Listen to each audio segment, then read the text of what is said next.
Hello everybody, hope you're all doing well. To this video I'm talking about a claim Lewis Hamilton has countered, as well as a key update on Honda's upgrade for Zandvoort. So let's start with Hamilton. Now before the ground effect era, Hamilton was the dominant driver in Formula 1, with him winning 6 world titles between 2014 and 2021. Now the ground effect era was introduced in 2022, and during the regulations between 22 and 2025, Hamilton drove for Mercedes and Ferrari, and while neither team produced a title winning car during the ground effect era, Hamilton struggled to find consistent form with the ground effect cars. But this year the picture has changed, with Hamilton now leading the Ferrari charge in lighter and more nimble cars. However, Hamilton has countered the claim that he failed to get to grips with the ground effect era of Formula 1 machinery, pointing out that his results were still superior to most other drivers. Hamilton said, as quoted by Crash.net, "The races that I won in the previous generation of car, I drove exactly the same as I do today. So there's all this talk of how that generation of car didn't suit me, but I still won more races than most, probably, in that period of time. But the cars today are just a little bit easier, more forgiving, and they're lighter. They haven't got bouncing, the throttle, the power application takes a lot of work, and tuning through that it's just another element you have to do with the engineers.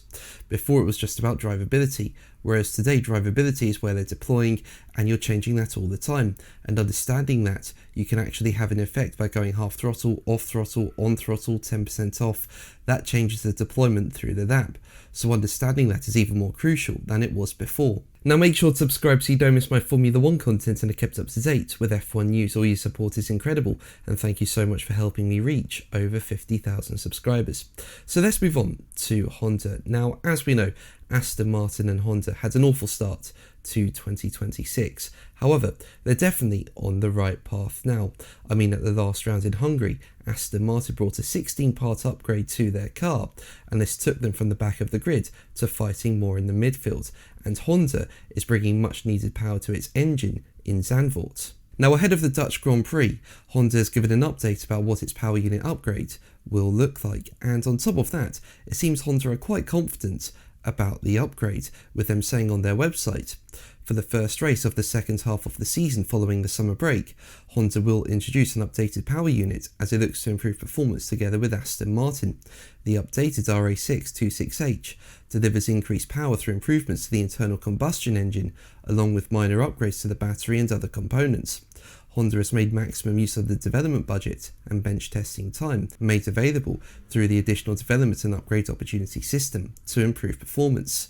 Aston Martin introduced a major update to the AMR26 at the Hungarian Grand Prix immediately before the summer break, confirming that the development direction was correct and that the changes were effective.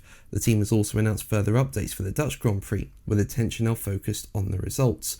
Combining the more competitive AMR26 with the Honda Spec 2 power unit is expected to create a synergistic effect, giving the team performance to join the midfield battle and compete for points. So yeah, it really looks like Honda have gone all in with this upgrade. They've maxed out the budget, they've done a lot with this engine upgrade, and it's going to be interesting to see how Aston Martin and Honda do from Zandvoort. But that's going to be the video from me. Thank you ever so much for watching. Make sure to like and subscribe for more videos, and until the next one, take care. Bye.